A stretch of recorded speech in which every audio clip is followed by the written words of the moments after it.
Fáilte roimh arás. Welcome back.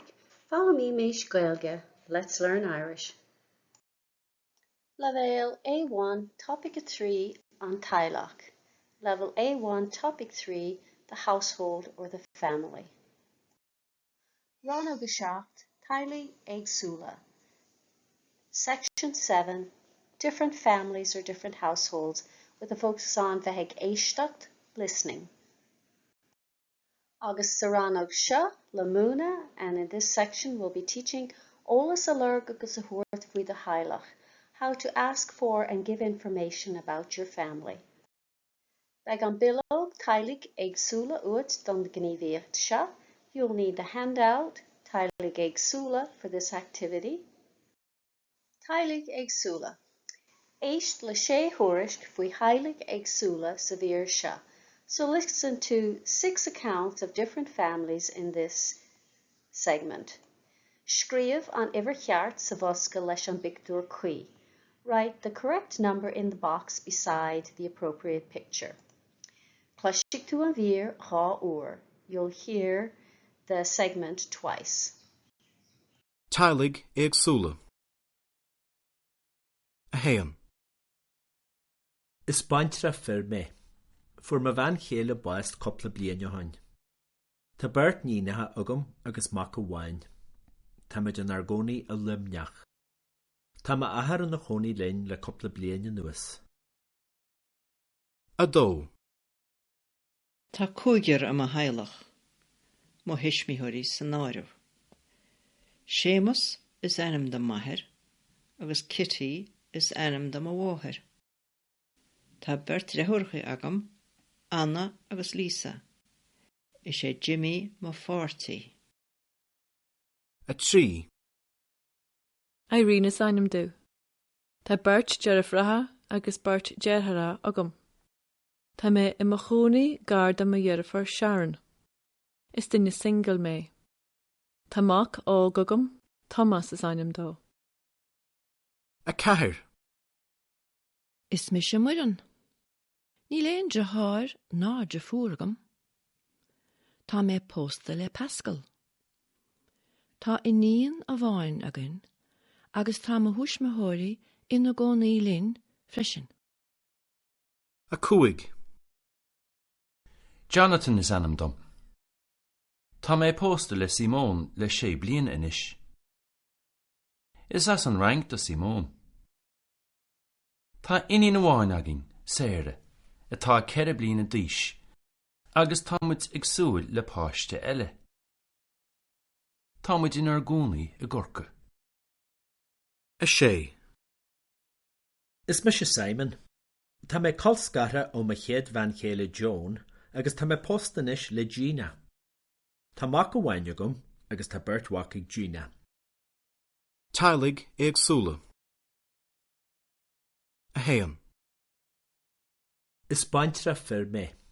For ma bhain chéile báist coppla bliain hain. Tá beirt nínathe agam agus mac bháin. Tá muid an argónaí a limneach. Tá ma ahar an na chónaí linn le coppla bliain nuas. A dó. Tá cúigear am a Teaghlach, mo hismíthirí san áireamh. Séamus is anam da maithir, agus Kitty is anam da mhóthir. Tá beirt rethúrchaí agam, Anna agus Lisa. Is sé Jimmy mo 40. A trí. Irene is ainm dú. Tá beirt dearafratha agus beirt dearthara agam. Tá mé I mo chónaí garda mo dhearafar Sharon. Is duine single mé. Tá mac ág agam, Thomas is ainm dó. A ceathair. Is mi sé muireann. Ní léon de háir ná de fuargam. Tá mé pósta le Pascal. Tá iníon a bháin againn, agus tá mo huismithirí ina gcónaí linn freisin. A cúig. Jonathan is anam dom. Tá mé pósta le Simón le 6 bliain inis. Is as an rank do Simón. Tá iníon a bháin agin, Sarah, atá 4 bliain a díos, agus támuid ag súil le páiste eile. Támuid in ar gcónaí I gCorca. A sé. Is me se Simon. Tá mé colscatha ó ma chéad bhain chéile Joan agus tá mé postanis le Gina. Tá mac go bhaine agam agus tá beirt mhac ag Gina. Agus inis an script. Iver a hen. Is bantrach fear mé. I am a widower. Fuair ma bhain chéile bás cúpla bliain ó hin. My wife died a few years ago. Tá beirt inínacha agam agus mac amháin. I have 2 daughters and 1 son. Támuid in Argónaí I Limnach. We live in Limerick. Tá ma athair in a chónaí linn le cúpla bliain a nuas. My father has been living with us for the past few years. Iver a dó. Tá cúigar I ma Theaghlach, má hisismóirí san áireamh. There are 5 people in my family, including my parents. Séamus is anam de maithair, agus Kitty is anam de mháthir. My father's name is Séamus and my mother's name is Kitty. Tá beirt trafúracha agam, Anna agus Lisa. Is é Jimmy Maforty. I have 2 sisters, Anna and Lisa.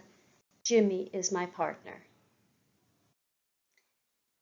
Iver a 3. Irene is anam dom. My name is Irene. Tá beirt trafúracha agus beirt trátháracha agam. I have 2 sisters and 2 brothers. Tá mé I mo chónaí gar de mo rafúr Sharon. I live near my sister Sharon. Is duine single mé. I am a single person. Tá mac óga agam. Tomás is anam dó. I have a young son. Tomás is his name. Iver a 4. Is mise Muireann. I'm Muireann. Níl éon drachár ná drafúr agam. I have no brothers or sisters. Tá mé pósta le Pascal. I'm married to Pascal. Tá iní na bháin againn agus tá mo hisismóirí ina gcónaí linn freisin. We have 1 daughter and my parents live with us also. Iver a 5. Jonathan is anam dom. My name is Jonathan. Tá mé pósta le Simone le 6 bliana anois. I've been married to Simone for 6 years now. Is as an rank do Simone. Simone is from France. Tá iní na bháin againn, Sarah, atá 4 bliana d'aois agus támuid ag súil le páiste eile. We have 1 daughter, Sarah, who is 4 years old, and we are expecting another child. Támuid in Argónaí I gCorcaigh. We live in Cork. Agus iver a 6. Is mise Simon. I'm Simon. Tá mé colscara ó mo chéad bhain chéile Joan, agus tá mé pósta anois le Gina. I am divorced from my first wife, Joan, and am now married to Gina. Tá mac amháin agam agus tá beirt mhac ag Gina. I have 1 son and Gina has 2 sons. Anois, éis the rís leis an script agus féach an raibh ceart agat. And now, listen one more time along with the script and see if you were correct. Teaghlaigh Éagsula. A héan. Is baintre fear mé. Fuair ma bhain chéile báist cúpla bliain ó hain. Tá beirt nínatha agam agus mac amháin. Tá muid an Argónaí a Limneach. Tá ma athair in na chónaí linn le cúpla bliain a nuas. A dó. Tá cúigear am a Theaghlach, má hisismóirí san áireamh. Séamus is anam de maithair, agus Kitty is anam de mháthir. Tá beirt trafúracha agam, Anna agus Lisa. Is é Jimmy Maforty. A 3. Irene is anam dó. Tá beirt dearafratha agus beirt dearthara agam. Tá mé I mo chónaí garda mo dhearfar Sharon. Is duine single mé. Tá mac óg agam, Tomás is anam dó. a chathair. Is mis sé muireann. Ní léon de háir ná de fuargam. Tá mé pósta le pascal. Tá iníon a bháin agan, agus tá mo huismathirí ina gcónaí linn freisin. A cúig. Jonathan is anam dom. Tá mé pósta le Simón le 6 bliain inis. Is as an rank do Simón. Tá iní na bháin agin, Sarah, atá 4 bliain d'aois, agus tá muid ag súil le páiste eile. Tá muid in ar gcónaí I gcorca. A sé. Is mis sé Simon. Tá mé colscartha ó ma chéad bhain chéile Joan agus tá mé postanis le Gina. Tá mac go bhaine agam agus tá beirt wacaigh Gina. Conas ar Éirí leat, how did you get along? Anish, le ga chuir síos amach ó sword. Now read each description out loud. I'll have you repeat it after me, and then I'll give you a chance to read the complete description by yourself. Iver a hain. Is bantrach firme. Voor ma bhain chéile bás cúpla bliain ó hin. Tá beirt inínacha agam agus mac a bháin. Tá míad in ar gcónaí I limnach. Tá maithair ina chónaí linn le cúpla bliain anuas. And now it's your turn.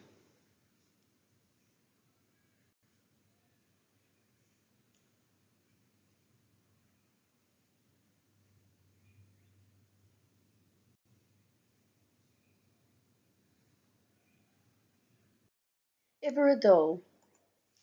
Tá cúigear I mo Theaghlach mo hismeanthóirí san áireamh. Séamus is anam do maithair agus Kitty is anam do mo bháthir.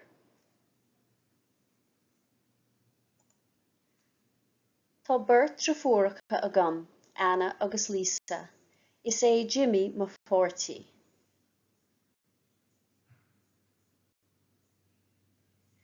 And now pause the video and read it out loud by yourself. Iver a trí. Irene is anam dom. Tá beirt trafúracha agus beirt trátháracha agam. Tá mé mo chónaí gar do mo ghriafúr Sharon.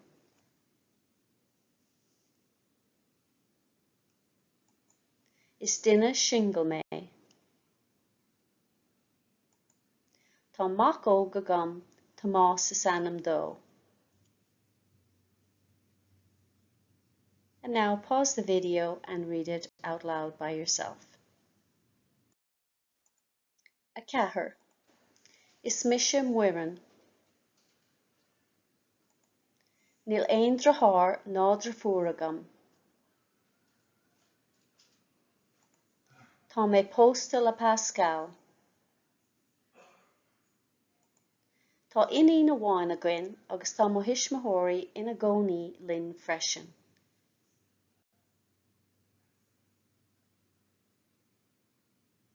And now pause the video and it's your turn. Iver a cúig. Jonathan is anam dom. Tá mé pósta le Simón le 6 bliana inis. Is as an rank do Simón. Tá iní na bháin againn, Sarah atá 4 bliana d'aois agus tá míad ag súil le páiste eile.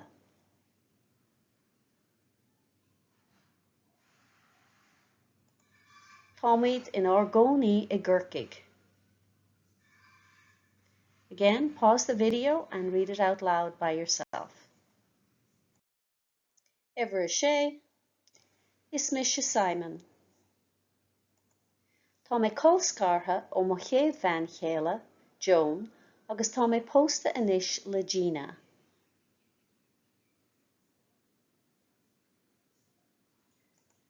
Tá mac amháin agam agus tá beirt mhac ag Gina. Again, pause the video and read it out loud yourself. Teaghlaigh Éagsula ar lean. Different families continued. Feiceadh tú picture ar ball, you'll see a picture in a few moments. Ligurt féin gur bé do Theaghlach féin atá sa picture, so pretend that it's your own family that's in the picture. Becheartid do Theaghlach féin a chur in aithne doing, so you'll need to introduce your own family to us. You can use the information that was given in the previous slides, or you can make up your own. It's up to you. I'll do the first one as an example. Ma Theaghlach féin. Is mis páric, is bantrach fear mé. Fuair ma bhain chéile bás cúpla bliain ó hin. Seo é ma Theaghlach. Seo hiad ma bheirt inínacha, seo I áine agus seo I sorcha. Seo é ma wach Tomás. Agus seo é ma athair Gearóid, tá sé na cónaí linn le cúpla bliain anuas.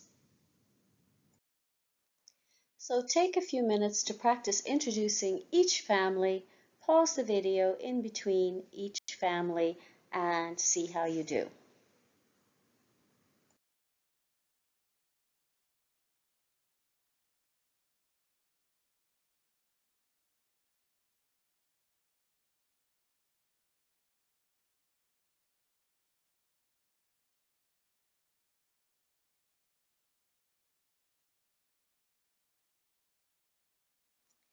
And that wraps up Rannóg Teaghlaigh Éagsula, Section 7, Different Families, where we focused on Ólas a Lurg agus a Thuairt Mhí do Theaghlach, so asking for and giving information about your families. Lecture notes and worksheets to accompany the course are available, along with audio files and links to Quizlet flashcards and study tools. Original files are available to download at Theastas Eorpach na Gaeilge's website, or edited versions can be found at simplyjacinta.com. Direct links will be in the description box below. Míle buíochas de Theastas Eorpach na Gaeilge as cead a thabhairt dom úsáid a bhaint as na háiseanna closamhairc atá le fáil ar a suíomh. So many thanks to Teastas Eorpach na Gaeilge for permission to use the learning resources on their website. Tá súlagam gur bhain sibh tanavas. I hope you enjoyed this lesson. Like and subscribe if you got some value out of it.